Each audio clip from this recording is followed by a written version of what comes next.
하나님의 말씀은 디모데전서 5장 21절에서 22절의 말씀입니다.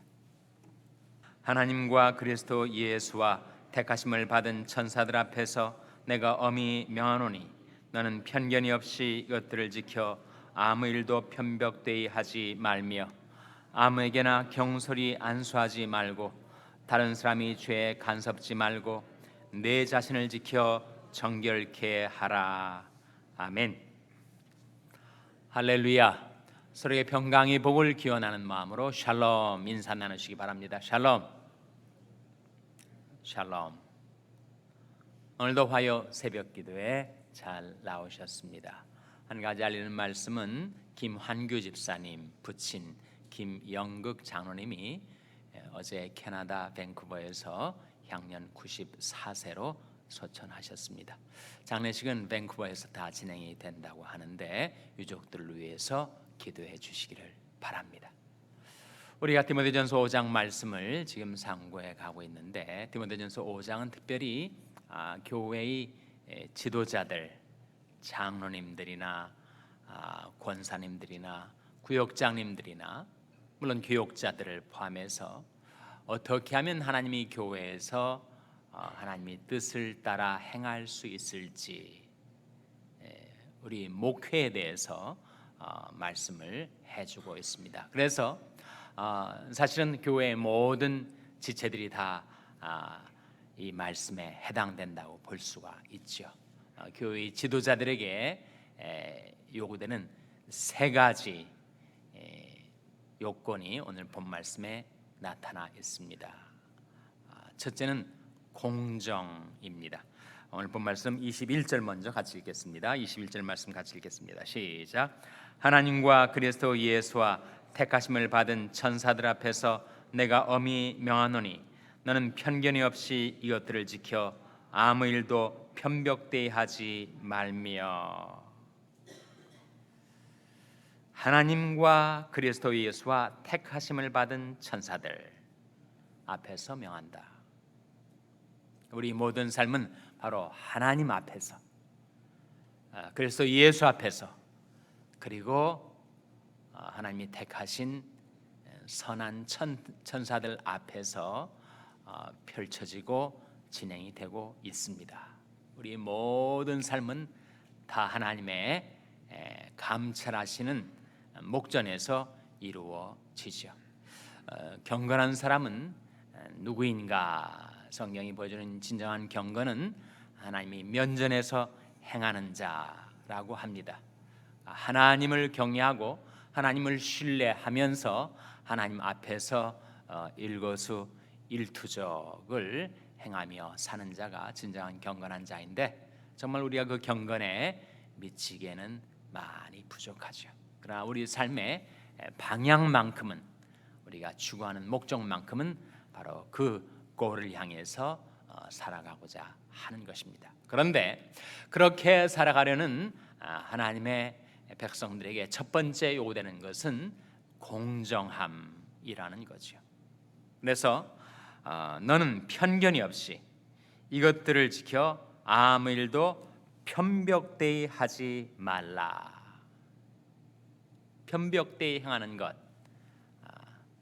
편파적으로 행하는 것, 공평하지 않게 행하는 것이 바로 사람들로 하여금 불평과 불만을 낳게 하는 거죠. 한 가정 안에서 형제들도 부모님에게서 사랑을 받는 것이 내 형제들이 받는 거하고 내가 받는 것이 다르다 느낄 때는 불평하죠.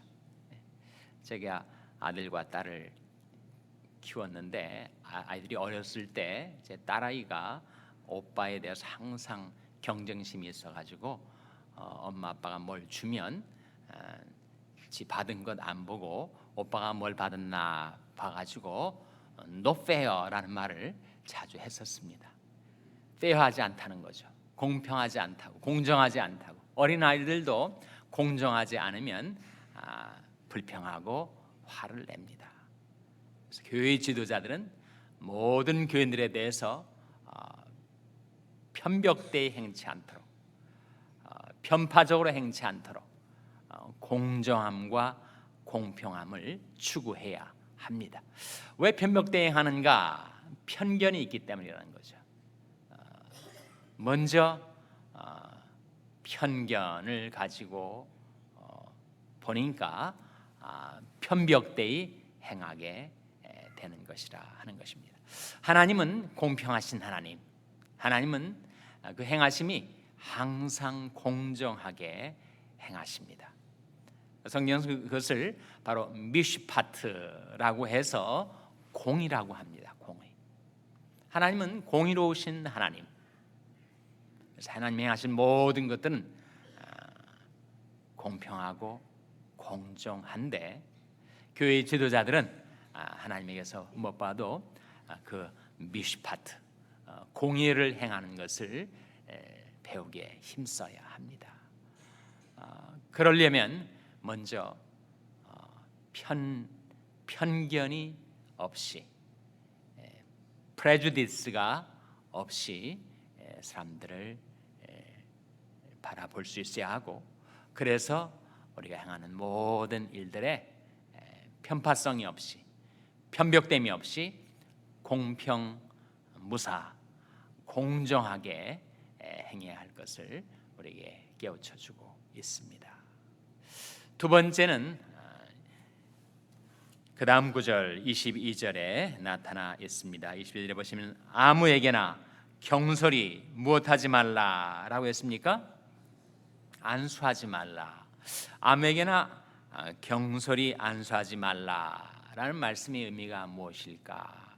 그러니까 지금 바울이 디모데, 에베소 교회의 목자인 디모데에게 교회에서 일꾼들을 세울 때 성급하게 안수하지 말라라고 당부를 하고 있는 것이죠.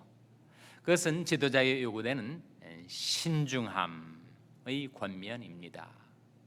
잠언 19장 2절 말씀에 너무 성급하게 조급하게 움직이다 보면 그릇 행한다, 그런 말씀이 나옵니다. 우리말 번역의 표현은 발이 급한 사람은 그릇하게 되느니라. 모든 것들을 잘 살펴서 신중하게 행치 못하고 충동적으로 행하면 우리는 그릇하기가 쉽습니다. 그런즉 너희가 어떻게 행할 것을 자세히 주의하라. 성경은 우리에게 신중함을 권고합니다. 지혜를 성경은 의인화시켜서 살아있는 인격체로 말씀하고 있는데, 누가 지혜 있는 사람인가? 잠언 8장 12절에 지혜로운 사람은 이렇게 행한다, 이것을 가지고 움직인다, 그런 말씀이 나오는데 한번 찾아보시기 바랍니다. 잠언 8장 12절. 잠언 8장 12절 말씀은 구약성경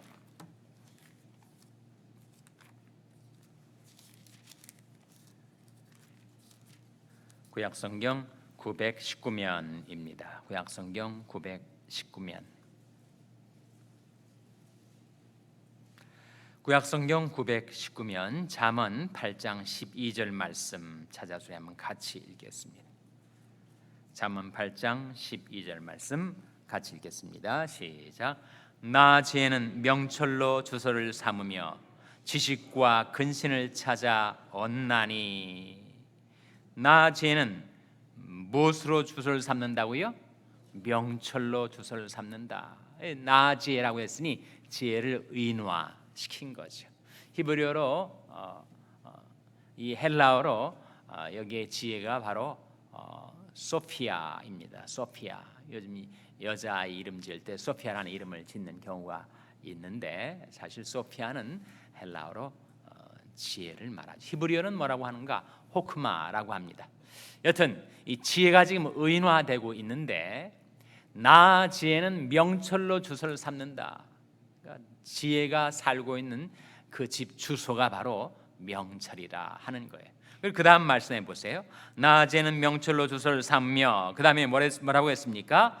지식과 근신을 찾아 얻나니. 여기에 바로 근신이 프루던스, 신중함입니다. 그러니까 정말 지혜로운 사람은 너무 조급하게 충동적으로 상황에 떠밀려서 행칠 않고 항상 신중하게 행한다. 신중하게 행하려면 천천히 서서히 행해야 합니다. 조심조심. 너무 발이 급하다 보면 그렇다기가 쉬우니까 좀 멈춰서서 전망을 하고 퍼스펙티브를 유지한 채 잘 살펴가지고 어디에 하나님의 뜻이 있는가 살펴본 다음에 그 다음에 행해도 그리 늦지 않다.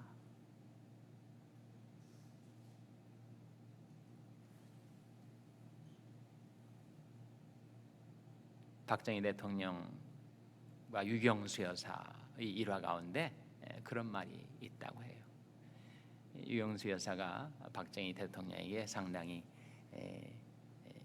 야당 노릇을 하고 박정희 대통령이 잘못하는 것에 대해서 좀 도움말을 줬었다고 하죠.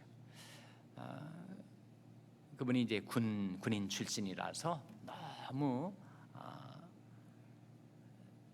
다닐 때 뛰어다녔다는 거예요. 그래서 부인이 하는 말이 당신 그렇게 좀 뛰어다니지 말라고, 지도자가 뛰면 백성들이 불안해한다고 그렇게 얘기를 했다는 것입니다. 그래서 마음이 너무 성급하고 조급해서 이렇게 뛰어다니듯이 그렇게 살면 따르는 사람들이 불안해진다는 거죠. 낮에는 명철로 주소를 삼으며 지식과 근신을 찾아 얻는다. 그런 즉 너희가 어떻게 할 것을 자세히 주의하여 지혜 없는 자 같이 말고 오직 지혜 있는 자 같이 하여 세월을 아끼라. 때가 악하니라. 그런즉 어리석은 자가 되지 말고 오직 주의 뜻이 무엇인가 이해하라. 하나님의 말씀이죠. 그래서 우리가 생활할 때 우리는 하나님의 뜻이 어디에 있는가 자세히 살펴서 신중하게 행해야 한다는 것입니다. 그런데 이 본문 말씀 경솔히 안수하지 말라라는 말씀은 또 한 가지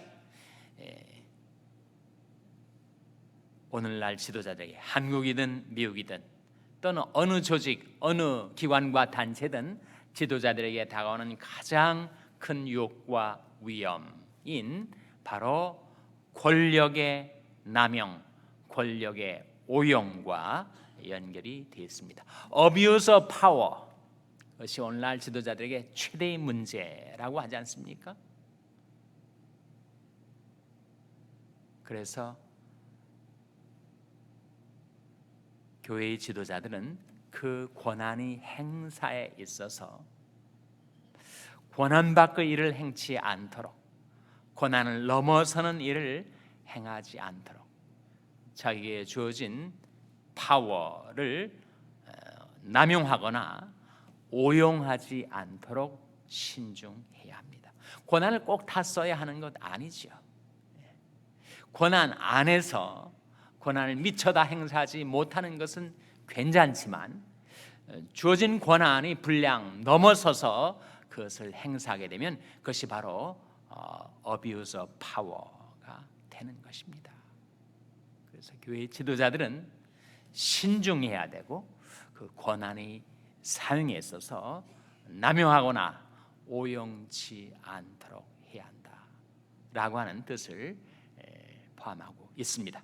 세 번째 지도자들에게 요구되는 것, 오늘 본 말씀으로 들어와서 다른 사람들이 죄에 간섭지 말고 내 자신을 지켜 어떻게 하라고요?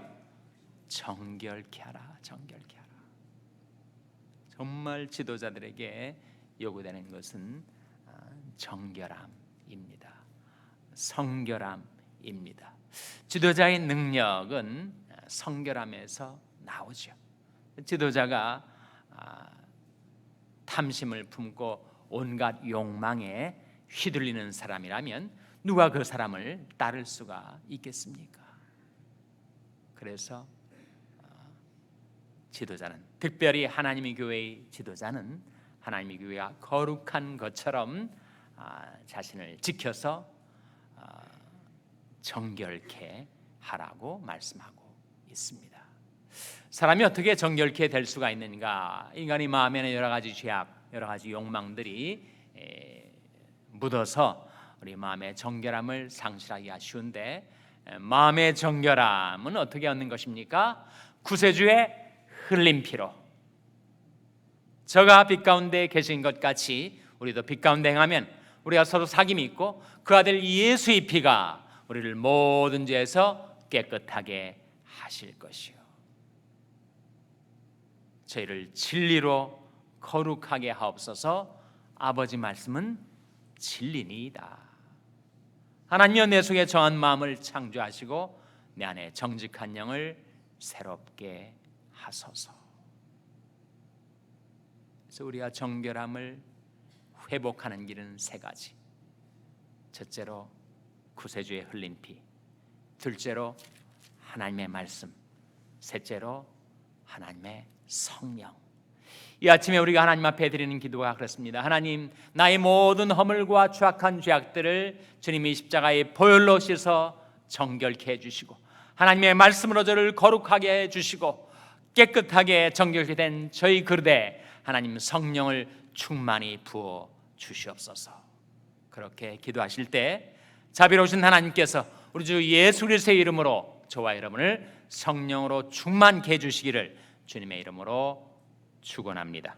기도하시겠습니다. 오늘 말씀 기억하며, 하나님, 저희들이 하나님의 말씀을 듣고 공평과 신중과 정결함을 얻기를 원하옵나니, 하나님, 저희들을 주님의 보혈로 씻어주시고 말씀으로 깨끗게 해주시고 성령으로 충만케 해주시옵소서. 기도하시기 바랍니다. 우리 자녀들을 위해서 기도할 때, 하나님, 저희 자녀들을 정결한 그릇으로 준비시켜 주셔서 하나님 앞에 쓰임받는 일꾼들이 되게 축복하여 주시옵소서. 기도하시기 바랍니다. 평생에 연약한 지체들을 위해서 기도하실 때 주님의 권능의 손으로 고쳐주시고 회복시켜달라고 기도해 주시기 바랍니다. 우리 샬롬교회를 위해서 기도하실 때, 하나님, 저희 샬롬교회가 공정하고 신중하고 정결한 교회가 되게 해달라고 기도해 주시기 바랍니다. 여러분의 생업을 위해서 기도하시고 샬롬 장애인 선교회 박모세 목사님을 위해서 기도해 주시기를 바랍니다. 하나님, 이 아침에 저희들을 성령으로 충만케 하여 주시옵소서. 이런 제목들로 우리 합심해서 기도하겠습니다.